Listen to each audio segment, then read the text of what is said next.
오늘도 하나님의 은혜와 사랑과 평강이 든든한 교회와 오늘 이 말씀을 듣는 전 세계에서 TV를 통해서 말씀을 사모하는 또 유튜브를 통해서 듣는 분들에게도 같은 은혜와 축복이 넘치기를 진심으로 축원드립니다. 오늘 소아시아 7교회에 보낸 편지 중에 마지막 라오디게아 교회에 대해서 말씀을 나누고자 합니다.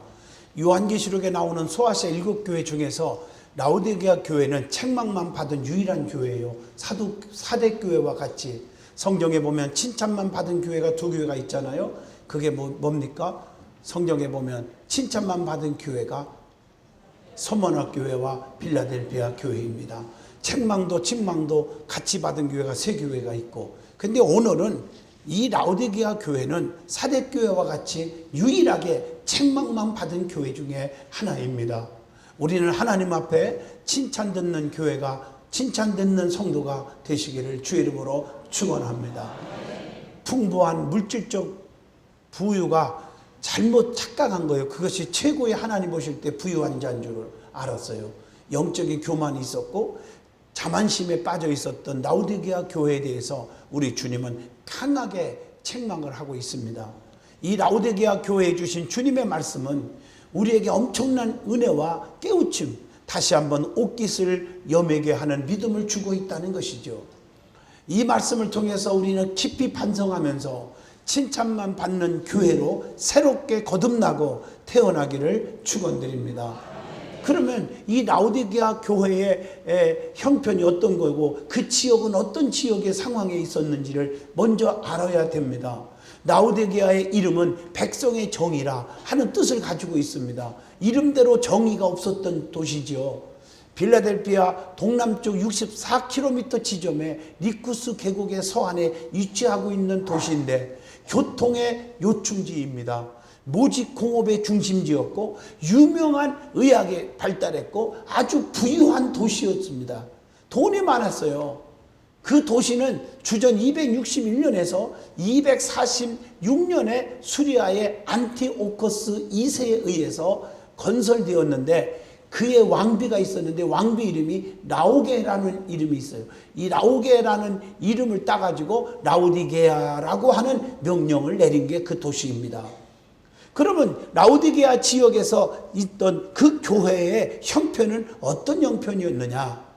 라오디게아 교회는 에바브라가가 설립한 교회로 사도 바울의 지극한 관심을 가졌고 또 그 관심 속에서 아주 성장했던 교회 중에 하나였습니다. 골로새서 4장 12절로 16절에 기록되어 있죠. 복음에 입각한 정상적인 성장을 이루지 못하고 그 한마디의 긍정적인 평가도 받지 못한 가장 퇴보된, 가장 책망받은 교회가 되어버린 거예요. 교회라고 하는 말이 뭡니까? 에클레시아. 이것은 회중들의 모임이다. 오늘날 말하면 교회, 성도들이 교회입니다. 그렇기 때문에 교회에 대한 평가는 성도들에 대한 평가와 같은 거예요. 예를 들어서 든든한 교회는 성령에 충만해. 그러면 든든한 교인들은 성령에 충만한 교인들이야. 든든한 교회는 복이 많은 교회야. 야, 든든한 성도들은 복을 참 많이 받고 사는 교인들이야. 그렇게 평가를 받는 것처럼 똑같은 거예요. 그래서 오늘 본문 14절에 라오디게아 교회에 나타나신 주님의 모습이 어떤 모습일까? 교회마다 주님이 나타난 모습이 다르다고 가르쳐 줬지 않았습니까? 거기 보면 아멘이시오 충성되고 참된 증인이시오 하나님의 창조의 근본이신 자라고 말하고 있습니다. 소아시아 7교회에 나타나신 주님의 모습이 각각 다른 이유가 뭐라고 생각합니까? 그 교회의 형편과 그 교회의 신앙관, 그 교회의 사정을 전부 주님은 다 아셔요. 그래서 주님이 아시기 때문에 나타난 모습이 다르게 나타나는 거예요. 주님은 한 분이시지만. 그래서 그들 교회에 깨우침을 주고 반성의 기회를 주고 돌이키게 하시기 때문에 나타난 모습이 다른 거예요. 그러면 이 라오디게아 교회에 나타나신 주님의 모습 첫째가 뭐예요? 아멘이신 주님이라고 그랬어요. 아멘이신 주님, 이 뜻이 뭘까요?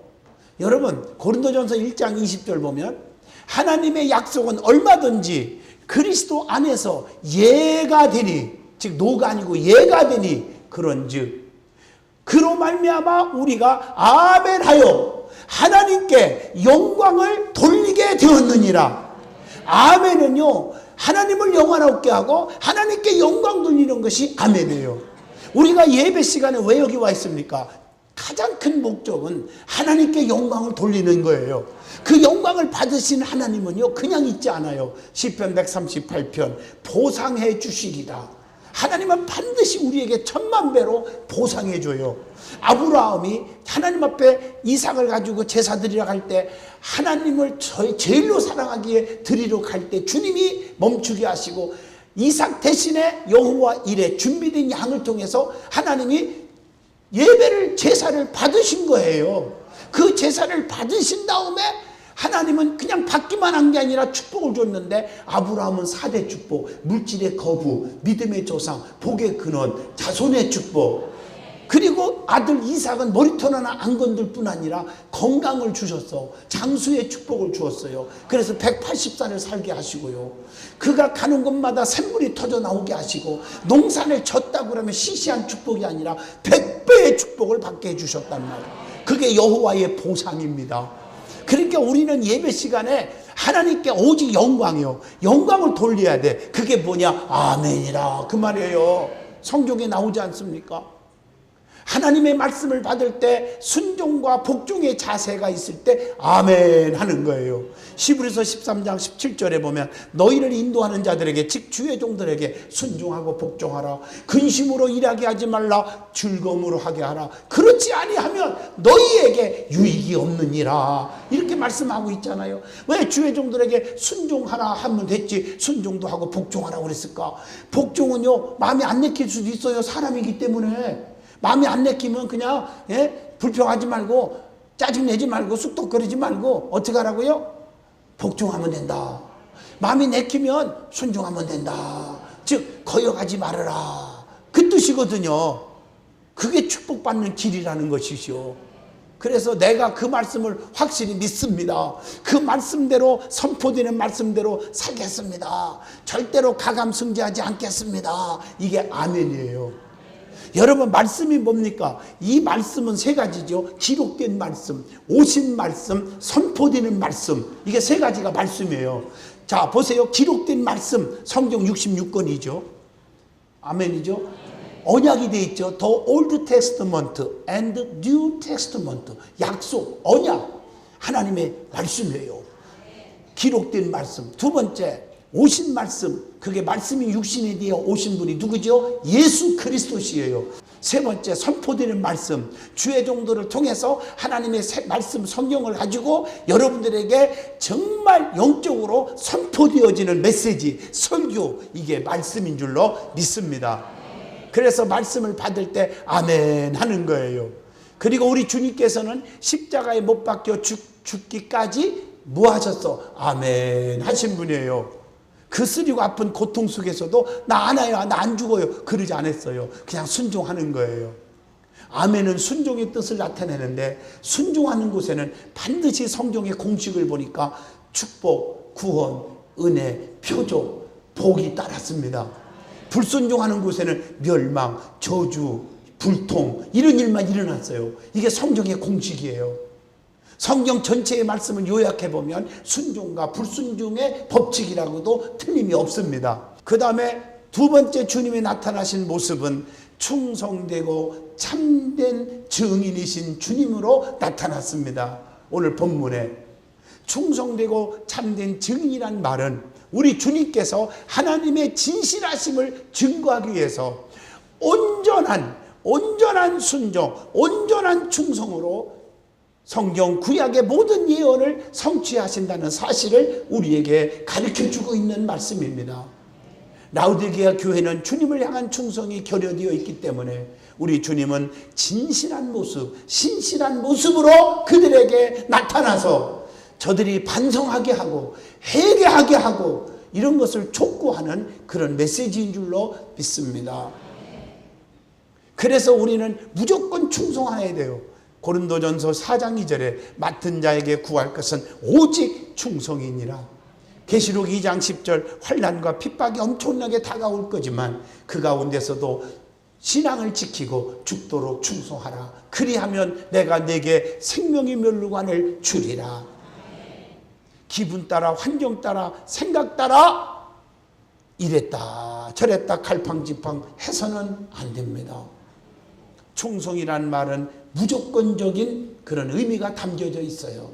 하나님이 나에게 맡겨주신 것이기 때문에 따르는 것입니다.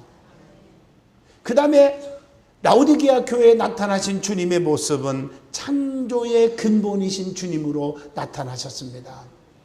그래서 이 창조의 근본이신, 근본이라는 말은 뿌리라는 뜻이에요. 이게 원래 원어를 보면 헬라어에 보면 아르케라는 단어인데 이 말은 창조물들의 최고의 근원이다 이 말이에요. 그래서 우리는 예수 그리스도가 나의 근원이신 줄로 믿습니다. 믿음의 주요 또 온전케 하신 이인, 그래서 예수만 바라보자고 히브리서 12장 2절에 말씀했어요. 곁눈질하지 말고 주님만 바라보라. 예수님만 바라보라. 사람을 바라보다 보니까 자꾸 그 사람이 하나님처럼 보이고 예수님처럼 보이고 그래갖고 나중에 지옥으로 가는 거예요. 우리 주님은 우리의 생사화복을 주관하시는 분입니다. 내가 살고 죽고 행복하고 불행하고 부자가 되고 또 가난하게 되고 병들고 건강하고 이게 내 마음대로 되는 것이 아니에요. 하나님의 손에 있다는 사실을 알아야 합니다. 하나님의 손에 붙잡혔을 때만이 행복한 거예요. 사울왕 보세요. 하나님의 손이 떠나니까 비참하게 죽었잖아요. 하늘 높은 줄 모르고 교만하다가 죽어버렸잖아요. 하나님이 붙잡아주면 야곱 보세요. 모든 걸 하나님께 맡기잖아요. 은혜 받고 창세기 28장에 거기서 하나님이 나의 하나님이 될 것입니다. 나의 삶의 운전대를 하나님께 맡깁니다. 그랬더니 가난한 야곱에게 하나님께서 사기꾼 같은 애삼촌 라반을 만났지만 하나님은 거부가 되게 하시지 않습니까? 이걸 하셔야 돼요. 하나님이 나를 붙잡아 주셔야 됩니다. 라오디게아 교회를 향한 주님의 책망이 있습니다. 본문 15절로 17절입니다. 15절 말씀, 내가 네 행위를 아노니 네가 차지도 아니하고 뜨겁지도 아니하도다. 네가 차든지 뜨겁든지 하기를 원하노라. 미지근한 신앙생활을 주님은 좋아하지 않습니다.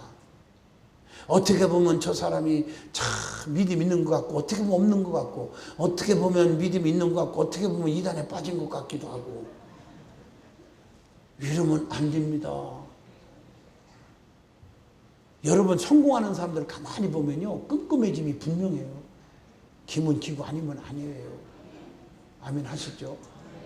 미지근하게 하지 마세요. 좀 뜨겁게 하시기를 바랍니다. 교회의 잘못된 행위를 주님은 다 아시고 계셔요. 계시록 1장 14절에 그의 머리와 털의 희기가 흰 양털 같고 눈은 뭐라고 했어? 눈 같으며 그의 눈은 불꽃 같다 그랬어요. 그래서 우리 주님은 교회의 잘못된 행위를 다 아신다는 거예요. 불꽃 같은 눈으로 보시니까. 그래서 계시록 2장 23절에 보니까 내가 너의 각 사람의 행위대로 갚아주리라. 우리의 마음과 뜻을 주님은 다 살펴보시는 분이에요. 그래서 성경에 뭐냐? 믿음대로 되라, 소원대로 이루어지라, 행한 대로 갚으리라, 수고한 대로 먹으리라, 믿음대로 되라, 소원대로 이루어질지어다. 이게 성경의 원리거든요. 아멘. 그래서 차지도 덥지도 않는 가증한 태도를 책망하고 계심을 에레미야 48장 10절에도 가르쳐주고 있습니다. 우리는 열심 있는 충성된 일꾼이 되십시다. 무엇에 열심을 내야 합니까? 디도서 2장 14절 선한 일에 열심을 내야 합니다. 로마서 12장 11절 부지런하여 게으르지 말고 열심을 붓고 주를 섬기라. 주님을 섬기는 일에 최선을 다하고 열심을 다해야 됩니다. 그래서 오늘 본문 17절에 내가 이같이 미지근하여 뜨겁지도 아니하고 차지도 아니하니 내 입에서 너를 토하여 버리리라. 주님께서 토해내실 교회라고 라오디게아 교회를 책망하고 있는 것입니다. 다시 말하면 이것도 아니고 저것도 아닌 것 같고 이중적인 인격을 갖지 말라는 뜻입니다. 우리 주님은요, 마태복음 23장 27절에 화이스틴저 애식하는 서기관들과 바리새인들이요, 애식하는 자들이요 책망했어요. 겉과 속이 다른 것을 주님은 가장 싫어해요. 그러면서 그들에게 뭐라고 주님이 화를 낸 줄 아세요? 해출한 무덤 같은 자라. 그러면서 그 뒤를 읽어보면요, 겉과 속이 다르다는 얘기예요. 여러분, 이제 명절이 돼가지고 성묘도 가게 되는데 산에 가보면요, 무덤을 가보면 참 양지 바른 무덤은 평안해요. 저도 어렸을 적에요 많이 해봤어요. 그냥 금요학교 다닐 때요, 도시락을 싸주면 딸랑딸랑 가가지고 아침 10시만 되면요, 아침 먹고 가는데도요 10시만 되면 그 도시락 다 까먹어요. 혼자요. 어디서 묘 위에 앉아갖고 다 까먹어요. 그리고 점심때 되면 남의 것 좀 얻어먹고, 뺏어 먹은 건 아니에요. 얻어먹었지요. 그 묘 위에 앉아있으면 얼마나 편안한지 몰라요. 그게 해춘한 무덤 같다 하는 뜻입니다. 겉모양은 번질나는데 속을 파봐요. 거기엔 뼈다귀가 있고 썩은 냄새가 나지 않냐 이 말이죠. 우리는 해춘한 무덤 같은 자들아, 무덤 같은 자들아, 이 소리 안 듣기를 축원합니다. 겉과 속이 같아야 하지 않습니까? 교만하지 말라는 뜻입니다. 재력이 풍부하고 지식이 많고 명예와 권세가 있다고 스스로 부유한 자라고 그렇게 말하기 때문에 책망한 겁니다. 그러나 육신의 중요화는 대조적으로 그들의 영적인 면을 썩어가고 있다고 하는 사실을 일깨워 주고 있는 것입니다. 자칭 부자라고 하나 곤고한 것과 가련한 것과 가난한 것과 눈먼 것과 벌거벗은 것을 너희가 알지 못하는도다 라고 17절에 책망합니다. 여러분, 은혜 받은 게 무엇입니까? 자기를 발견하는 게 은혜라겠습니다. 사울이 교만 떨고 목에 심줄고 다메섹에 올라갑니다. 교만할 만하지요. 많이 배웠지요. 가진 것 많지요. 로마의 시민권을 가졌지요. 그런데 주님을 만나고 나니까 은혜를 받았어요. 거기서 은혜 받고 나니까 어머나, 이 모든 것이 분투보다도 못한 것으로 여기노라. 예수 십자가만 자랑할 것은 예수님밖에 없네. 그게 은혜 받은 자의 모습입니다. 자기가 누구인지를 발견하시기를 축원합니다. 내가 지옥 갈 백성인지 천국 갈 백성인지, 여러분 성경을 통해서 답이 나오잖아요. 마태복음 7장 21절 주여 주여 한다고 천국 가는 게 아니고 아버지 뜻대로 행하는 자가 간다. 요한복음 3장 5절 성령, 물과 성령으로, 이 물 말씀이요 성령은 하나님의 능력이요 이것으로 거듭나야 하나님 나라에 간다. 그렇게 성경에 가르쳐줬지 않습니까? 부유하다고 자만한 교회임을 책망하고 있습니다. 교회에는 가난한 심령을 소유한 사람, 심령이 가난한 사람들이 있어야 됩니다. 마태복음 5장 3절 심령이 가난한 자는 복이 있나니 천국이 그들의 것임이니라. 여러분, 심령이 가난해지기를 바랍니다. 남을 높여주고 나는 연약한 자요, 나는 미련한 자요, 나는 곤고한 자요, 이게 심령이 가난한 자예요. 하나님이 안 도와주면 나는 1초도 못 삽니다. 이게 심령이 가난한 자예요. 교만이 아니라 겸손한 자가 심령이 가난한 자입니다. 그런 자가 복이 있나니 천국이 그들의 것임이니라. 실제로는 곤고하고 가난한 교회였다고 주님이 책망합니다. 로마서 7장 24절 사도 바울처럼 오라, 나는 곤고한 사람이라. 이 사명의 몸에서 누가 나를 건져내겠느냐. 눈멀고 벌거벗고 무지한 교회였다고 주님은 그 교회에 책망합니다. 무지해서 교회의 주인을 알지 못하는 경우가 있잖아요. 이사야 1장 3절의 말씀입니다. 마태복음 16장 18절 교회의 주인은 예수님이에요. 내가 내 교회를 세우리니 음부의 권세가 이기지 못하게 되리라. 여러분, 누구인지를 몰라. 소도 자기 임자가 누구인지, 나귀도 주인이 구유를 알고, 개들도 돼지도 웬만한 짐승도 다 주인이 누구인지를 압니다. 여러분, 방황하지 마세요. 교회의 주인이 누구이십니까? 목사가 돼서도 안 되고, 장로가 돼서도 안 되고, 성도가 돼서도 안 됩니다. 교회의 주인은 오직 예수 그리스도십니다. 자기 자신이 하나님의 권좌에 앉아있고 목에 힘을 주고 사는 그런 자가 되지 않기를 저부터 고백하고 그렇게 기도하시기를 바랍니다.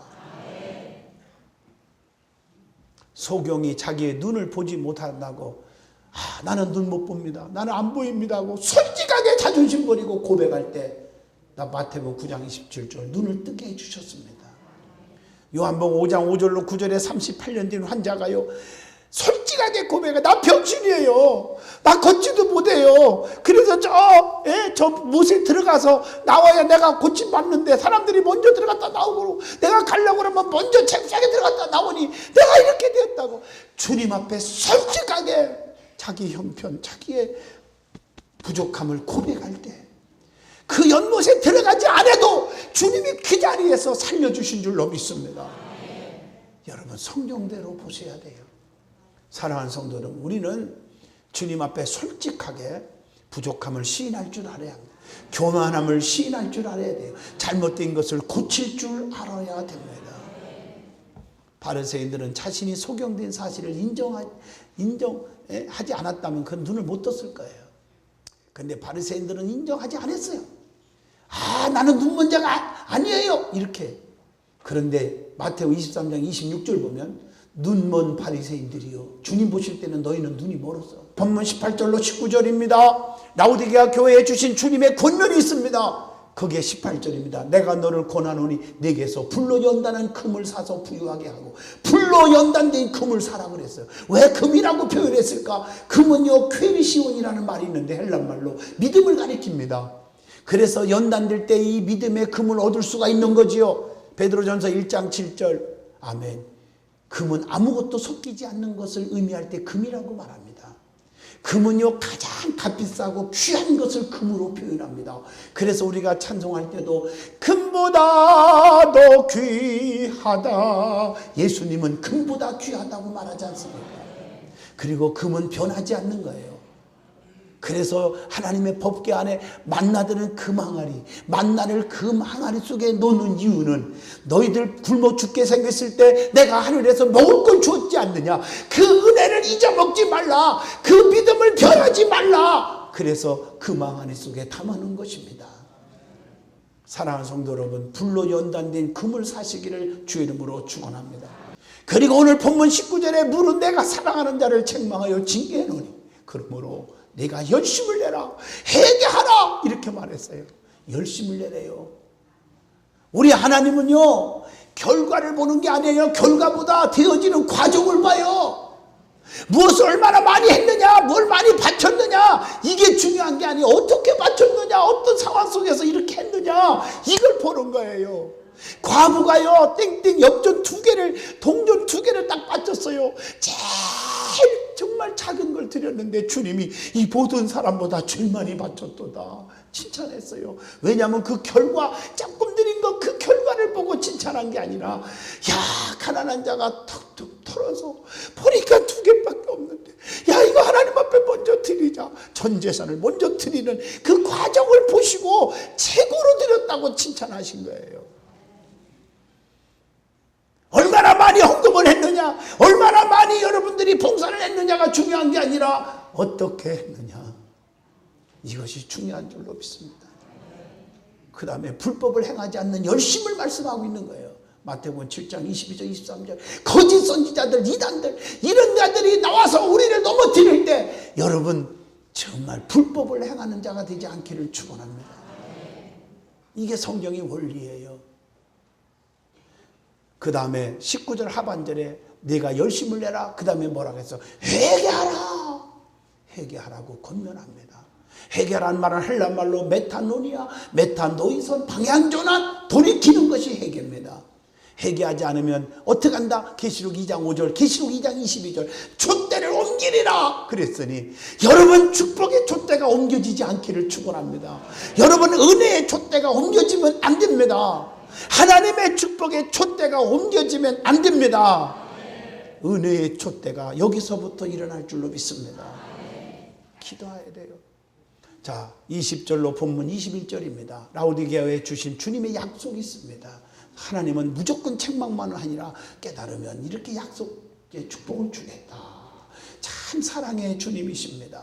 본문 20절에 볼지어다 내가 문 밖에 서서 문을 두드리노니 누구든지 내 음성 듣고 문을 열면 어떻게 돼요? 내가 그에게로 들어가 그와 더불어 먹고 그는 나와 더불어 먹으리라. 할렐루야. 오늘 주님의 음성을 듣고 문을 여시기 바라요. 마음문의 문을 여시고 영적인 주님과의 교제가 이루어지기를 바랍니다. 주님은 문 열으래요. 마음 문을 열으래요. 주의 음성을 들으래요. 말씀의 음성을 제대로 들으래요. 말씀을 읽거나 설교를 듣는 중에 주님의 마음 문을 여시는 것으로 받으시기를 축원합니다. 마음이 불평으로 가득 차 있으면 그것은 마음 문이 닫힌 것입니다. 그러면서 21절에 이기는 자는 주님의 보좌에 함께 앉게 해주시겠다고 축복을 약속하십니다. 결론입니다. 공교롭게도 참 묘한 것은요, 책망만만 받은 교회, 두 교회, 사대교회와 라오디게아 교회는 잘 들어요. 부유한 아주 지배층의 사람들로 구성되어 있었고, 그렇죠? 칭찬만 받은 교회 두 교회, 무슨 교회죠? 서머나 교회와 필라델피아 교회는 참 이상하죠. 비천한 계층들로 모여 있었어요. 그런데 바뀌잖아요. 오히려 그들이 칭찬받았고 강한 자들이 책망받았어요. 권력을 가진 사람들, 돈 많은 사람들이라고 칭찬받는 건 아닙니다. 내가 가난하고 못났고 못 배웠어도 예수 믿은 지 얼마 안 됐어도 순수한 여러분 되셔서 칭찬 듣는 여러분 되기를 바라요. 내가 크다고 해서 교만하지 마요. 하나님은 애모를 보지 아니하시고 중심을 보신다고 사무엘상 16장 7절에 말합니다. 그래서 우리는 고린도전서 10장 12절 선줄로 생각하는 자는 넘어질까 조심하라, 이 말씀을 깊이 새기시기를 축원드립니다.